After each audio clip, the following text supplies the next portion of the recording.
now.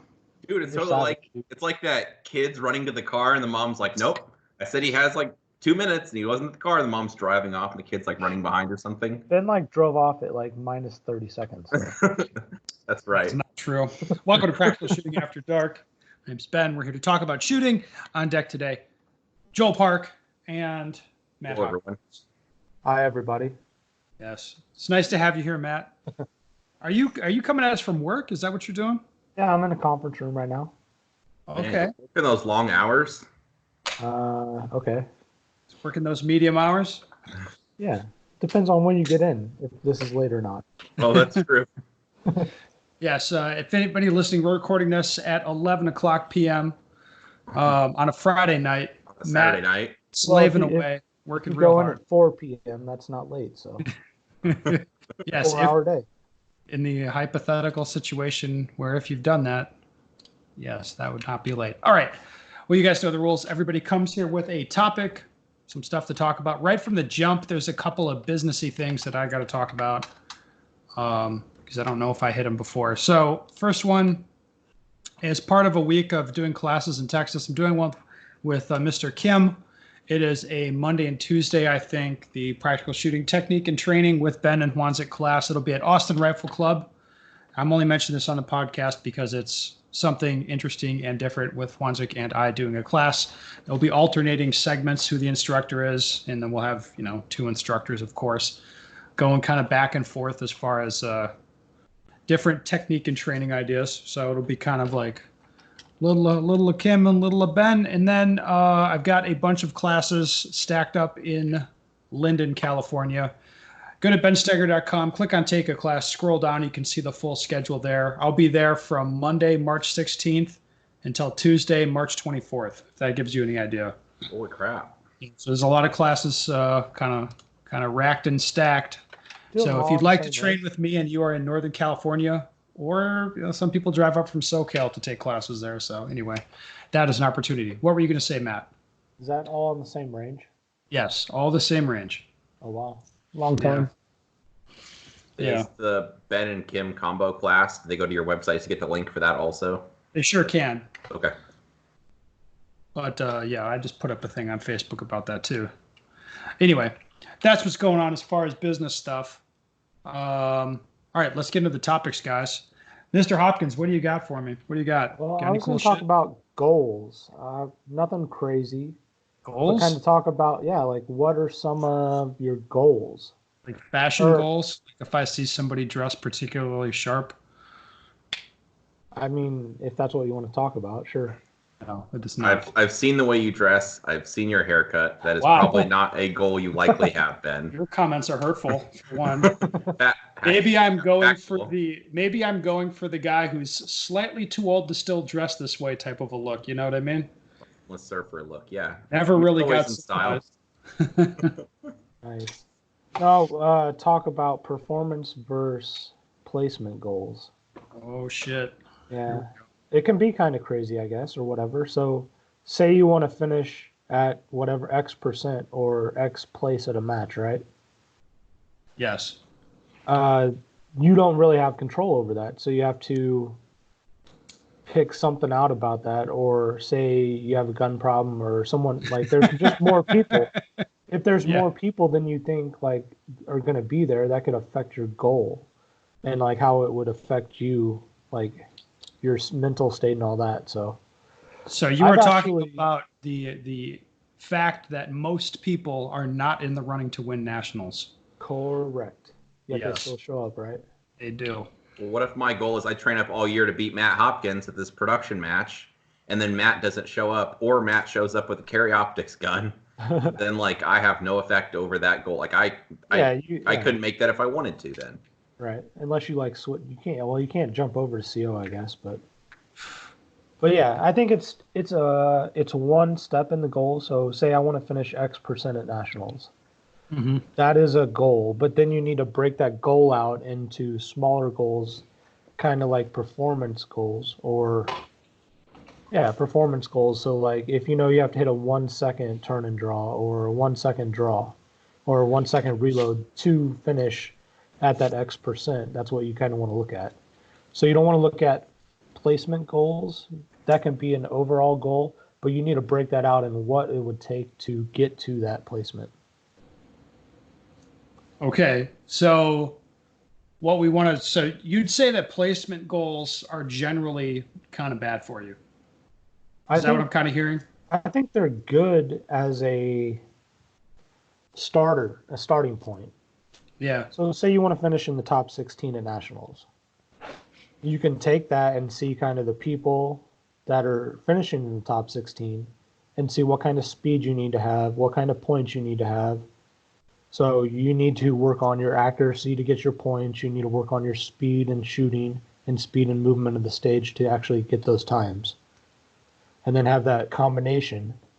And then you need to forget about the placement of the top 16 and actually work towards the points, the speed, and then that once those two come together, you should place in the top 16. But you have really no control over that. Right. Yeah, for sure. Well, those goals, I think they are a better way to track yourself, because I would say they're more accurate in the short term, if that makes sense. You need if you're going by match placement, it takes a really long timeline, like a lot of matches, to kind of see how you're doing. If that makes sense. Yeah. Mm-hmm. Oh, yeah. In my estimation. Everybody likes to hang their hat on the best match they ever shot, but the reality is, you look at it over time, I think. Well, that's good, Matt. So would you like to talk about any goals for next year, or why you're thinking about this? Or I mean, this is the time to think about it and set goals. Yeah. So, for sure. I mean, Nationals is at the end of the year next year. World Shoots towards the end of the year. Mm-hmm. No one really knows if they're going for sure or not. I don't right now. I know for sure that you're going. I don't know for sure that, but I probably know for sure that Ben's going. I know for sure that I'm going. I don't know if I will be or not. I don't know if I'll get a slot. I don't think there will be enough. From what I've looked at, I don't think I have one right now. Oh. But I don't know how many people actually submitted, so we'll see. Okay. Yeah, it should be good. It's always exciting to have a World Shoot year. Yep. All right. Well, have you beaten that one to the ground, Mr. Matt? Sure. I'm ready to go now. Okay, good. I hope I know. I hope I know what your topic is, but go ahead. What is my topic, Joel? I hope it's about what you did last week. What did I did last week? Shooting rifles? Yes. All right. Yeah. So, did I talk to you about this, Matt? Matt Hopkins, can you hear me? No, you haven't talked about it. I mean, not with you, not privately. Yeah. You A did little for, bit. like a little bit. A little bit. Okay, so what I did, I should say, last week in shooting, I took a week of my valuable personal time, which you guys know me. I don't take a lot of personal time to do anything. You do not. But I went and trained for a week shooting practical rifles with Matt from X-Ray Alpha. So Matt's theory, for what goes on where he works, there is a strong emphasis on practical shooting skills. That would be the ability to shoot a handgun at man-sized targets fast and aggressively out to like 25 yards, maybe stretch it out a little bit further if you got something really far away, and then take a rifle and shoot it fast and accurate out to 75 yards, and then be able to hit man-sized targets at 400 yards in a stretch, like with no magnification on the optics. So does that sound familiar to anybody? That sort of style, it's practical shooting, right? So not 3-gun, right? Not 3-gun. No, this would be this is scoring the hits and like scoring things hit factor. That sort of deal. So Matt's theory, not to put words in his mouth, but I'm going to put words in his mouth that I'm pretty sure he'd sign off on. Matt's theory for a long time has been that hey, if you get a guy who's a really strong rifle guy, it doesn't always translate to the handguns. So, I mean, they can make sort of like effective hits or shoot relatively fast and accurate. Like they can hang with the other guys on that sort of skill, but they're not good with a handgun. But the situation works differently. So if you've got a guy who's really strong with handguns, they pick up rifle very quickly. At least that's been the theory, or that's been what people's estimation have been. So there's a lot of guys train with rifles and handguns for practical shooting for sort of a military application. But obviously the handguns don't get used a whole lot. But they're good training tools. At least that's been the thinking. So I thought it'd be fun to do a week of hardcore rifle training. Like just do whatever Matt says for a week. Shoot the gun he says, do what he says, do the drills he says, and mix it like rifle and handgun, like a practical shooting style, and being somebody with virtually no rifle experience, especially not shooting practical rifle. I've just never done that. So that was what I did for a week, and it was excellent. It was a lot of fun. Okay, I have follow-up questions. All right, I thought you might, Joel. I do. Tell me about, we talked about this privately. Tell me about how much rifle experience you had before this week. You said you'd only fired like a couple magazines, right? Is that fair to say? Maybe 4 magazines of like 223 out of an AR. That was it? Yeah, I'd say so. So how easy? I mean, I fired more rounds out of a PCC than I had like a proper AR. Okay. Yeah, sure. Yeah. And I've fired deer rifles, obviously, but that's a completely different thing. Yeah, right. Totally different. So how easy was it or difficult was it to learn the shooting part? Once he shows you how to hold it, basically. Okay, so it's like as far as for my thinking, like it was all of my training. So I should say I was shooting all day, and then I would have nightly dry fire assignment that I'm doing dry fire that I'm supposed to be doing in the hotel, like based on whatever we'd be doing the next day. So it was like we've been doing El Presidente with the rifle. Okay, then I'm turning and mounting the rifle up onto my shoulder and indexing on a target. Or we're doing reloads. Reloads are a big theme. We're transitioning from rifle to pistol. So I was like doing all the dry fire stuff all the time.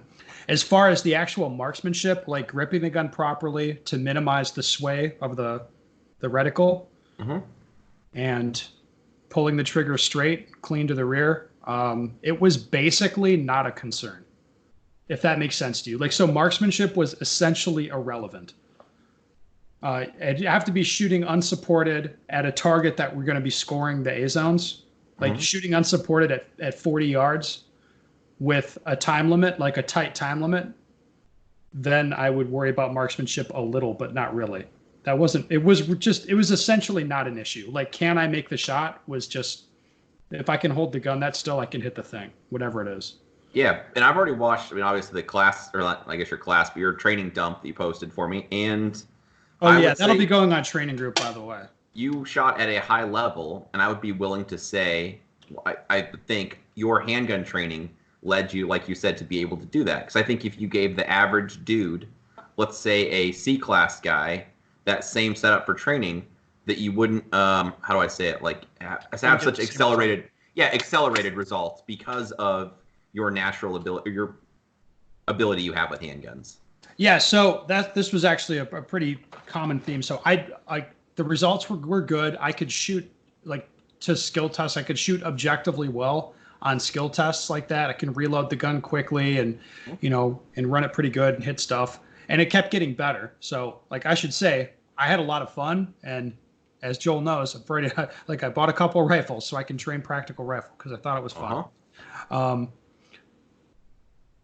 Anyway, the thing that I had, which is kind of a skill it's not really a tangible shooting skill, but I understand practice and dry fire, and I understand breaking out parts of skills and making little drills out of them and practicing them, which is, if you know how to do that, there's nothing hard about anything. It's just like, I have to train and do this and work on it and, work with this a little bit, and then I'm going to get better.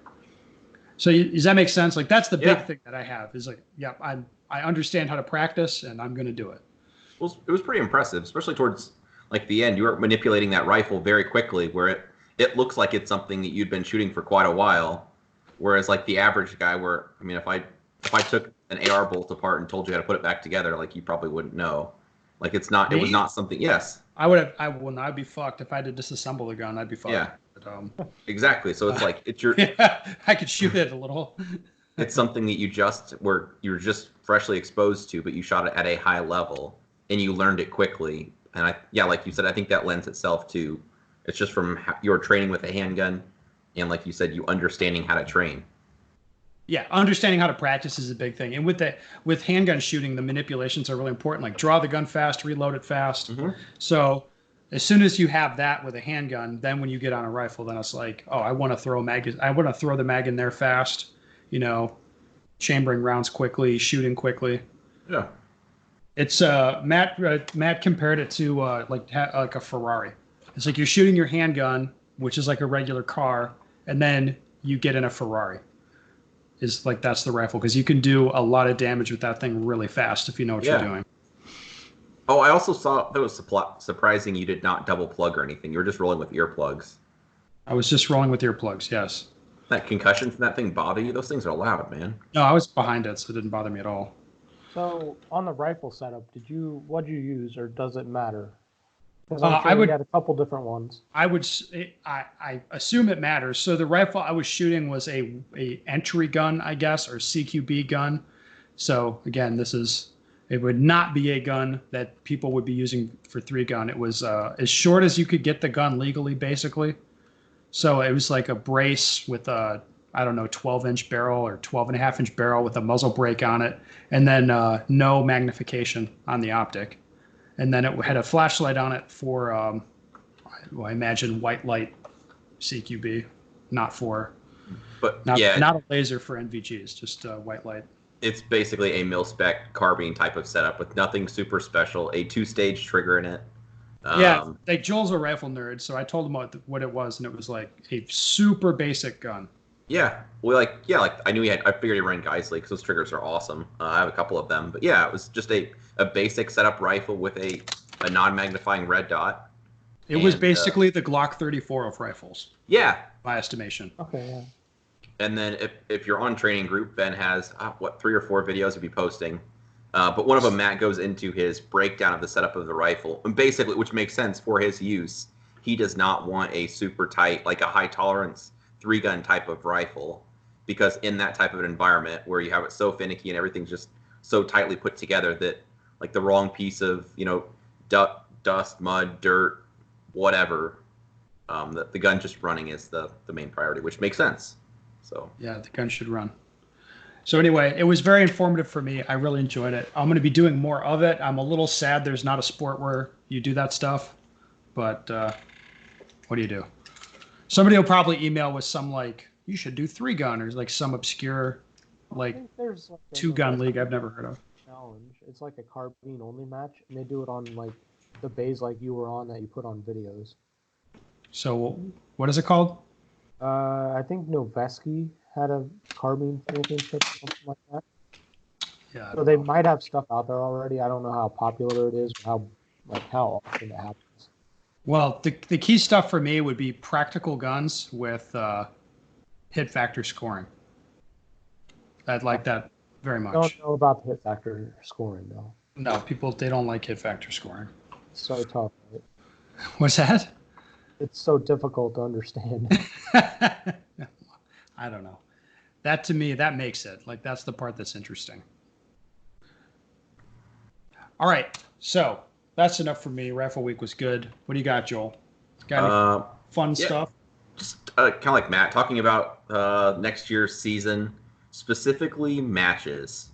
So, I mean, we've talked in the past about, like how to set up your schedule, and, for guys going to nationals, when the season's going to end, and how do you select which matches to go to? And that's something that I'm recently doing. So I would say I have a couple specific things to think about. So I kind of look at all the matches that I'm thinking about possibly going to, and I make a list of them, and I compile them by the date of the match.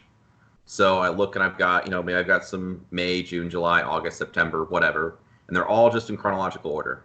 Then I go through and I basically assess them a high priority match, which is something I really want to go to. So maybe it's like my section match, or like Iowa, I want to go to, or Free State. Matt's club. Like, it doesn't matter if Matt's club match or Matt's section match is the week before or after my match. I'm going either way. Like, that's just a match I want to go to. So I have matches that it doesn't really matter when they're going to do it, as long as it's not like the same weekend. Well, maybe if it is the same weekend, something else. I'm just going to go to those. And then I have lower matches where it's like, I would like to go to these if it works out. And then, so I look at my calendar, I put on the matches that I know for sure I want to go to. And then with the remainder of that time, I look at what I've got left. And you'll probably end up with holes somewhere in that. And so one thing I do every year is I build in a break, which will be 2 weeks, normally around like the beginning of August-ish. And that's there if I need it. And if I'm really motivated and I want to keep training, that's cool. But if I'm burned out or if things aren't going well or I'm like, hey, I just want a week to do something else, then that's built in and I've got it. And then with the remainder of that time, after I've got the matches I really, really want to go to and my break scheduled, I look and it's like, oh, well, in the end of August, I don't have much going on. So then I look, it's like, what matches in my list are in that time frame? And then I'm like, hey, what are you messaging, Ben? And so then I look at within that time frame. Your smile says it all. And lost my train of thought. So anyway, within that, You're talking about the break in August. yeah. So within that You don't time have frame, a then match. you're looking at a period of time that you want to do a match for. And I'm like, hey, at the end of August, I want to do something. Okay, these are the matches in that window, and then that helps me narrow it down. And then by the time you get done, I end up with maybe I want to do a match let's say every 3 to 4 weeks. I want to have a match, so or whatever your schedule is. So you've kind of set your schedule already, because Yep. I'm actually working on mine also. So trying to figure out what's available or what I can actually shoot. So it's kind of stinks right now trying to figure out like. Isn't it crazy though? We're not even into the new year, and it's like my next year is basically spoken for me. Yeah, Well- you have everything planned out already. Basically, yeah. Well, and I have a few other thoughts, I guess, to why I do that. Part of that is the really good matches. So, like, I have some friends going to the Colorado State match. Matt, help me out with whatever the name of it is. I can't think of Bighorn Classic. it. Bighorn. There you go. Thank you. Is that new range? Yeah, new Bro. range. It's not even. Colorado. I'm dating this. It's mid-December. That match is already booked with a waiting list. Yep, exactly. That is the same weekend as my section match. So I'm like, oh, I'm kind of interested in going to that. It's like, oh, there's some overlap. I look at it like, well, does it matter if I'd want to go or not? It's already booked. So, or I always praise it. The Iowa section match that I go to, that sells out every year. So if there's matches you really want to go to, what I would say is during the winter, when you're not spending money on anything else shooting related, you're stockpiling money anyway. When that January rolls around, I will sign up for all the matches I'm going to go to. This sounds pretty familiar, Joel. It is. Like all this stockpiling money in the winter. I think Uh-huh. didn't I write some shit about this? You did. So have I, that you haven't read yet. Okay. But then I'll coordinate with all my homeboys to make sure you all get in the same squad. Because I'm going to go to this match and Matt's going to go to this match. I'm like, oh, maybe I'll shoot with you. And then it turns out the squads are all filling up. There's not enough room to get all my friends in, that kind of thing. So when I look at those matches, then I coordinate with my friends. Hey, maybe we could travel together, and that makes it cheaper for fuel and lodging, that kind of stuff. So this is a good time to be assessing what matches you want to go to. And like you said, the year's kind of getting already planned out, and it's not even January yet, but it's smart. Yeah. Well, Matches are selling out faster now than ever. The good ones are. Yeah, Yes. exactly. how dare you? What are you trying to say, Joel? I'm saying that people realize when a match is good, and they would rather go to a good match than a bad match. How's that? How's that for crazy talk? That was pretty crazy. Well, it's like, yeah, if a match goes off one year and it's good, then people tend to get pretty excited about it Yeah, for sure. after that. Well, what do you think, guys? Should we take a question? Yeah. Okay, hold on. Let me dig up a good one. One guy sent me, USPSA posting pictures of DQable actions. It's like, nope, not getting into that. We already talked about We already that. talked We about that. one. Yeah. I know. And it's just like, no. And he's like sent me more. He's like, this, like, Oh he's my naming, gosh. like, oh, this guy at this thing.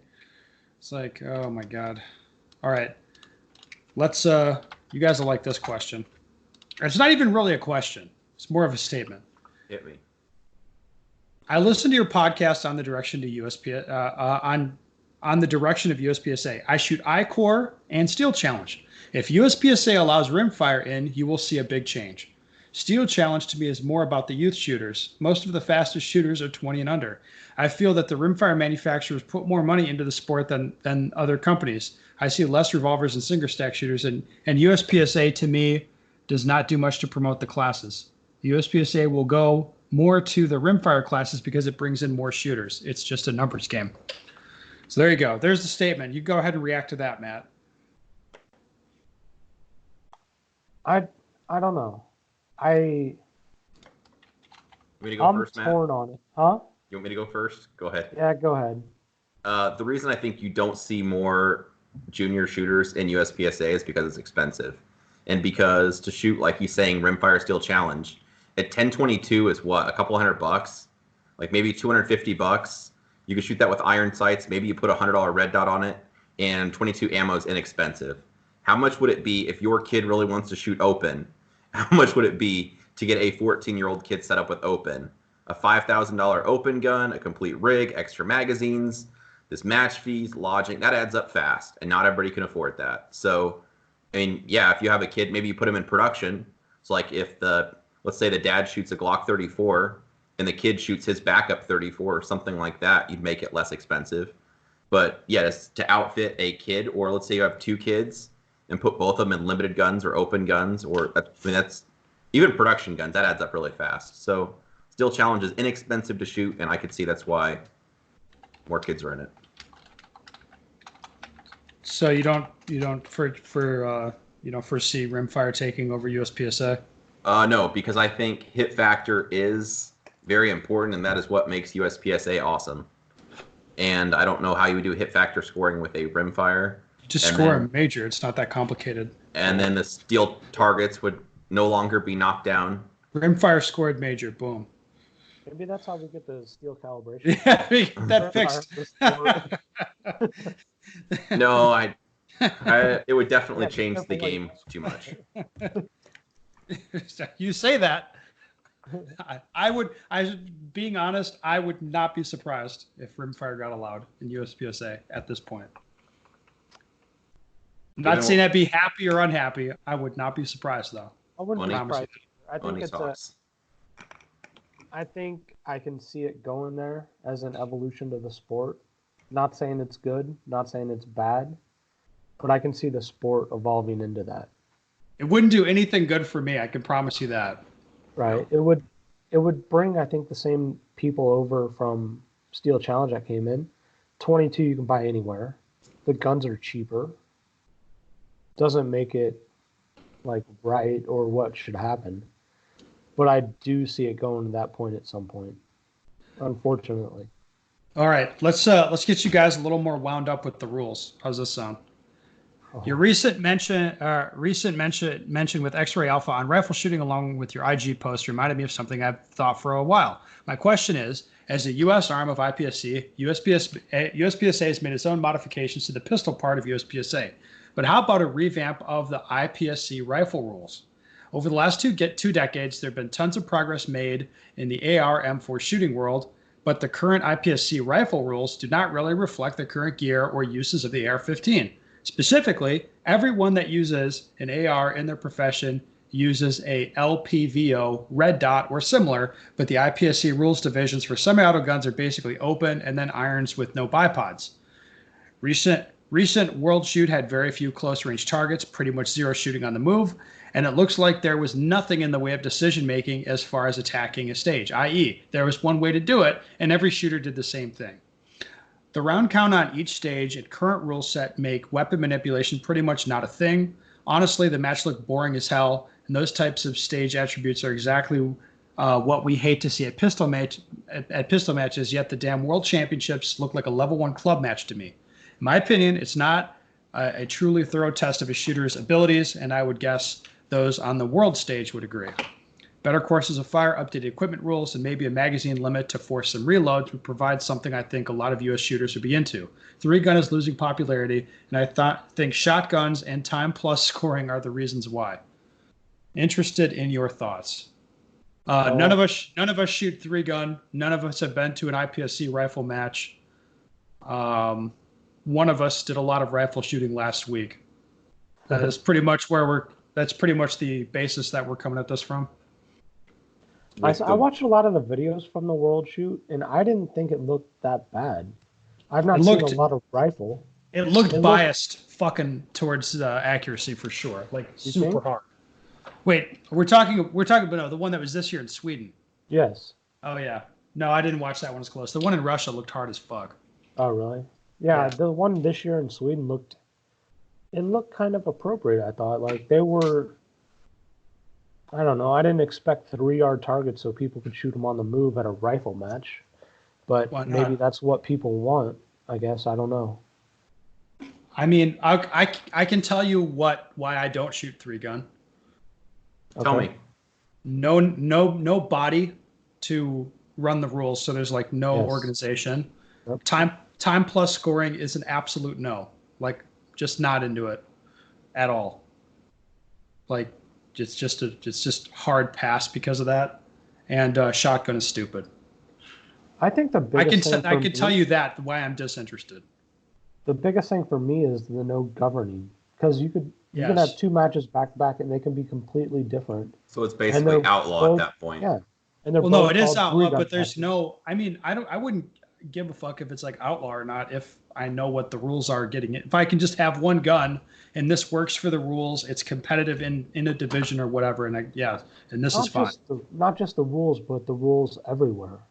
Yes, correct. There's matches that have the same divisions, quote divisions, and you can't use the same equipment.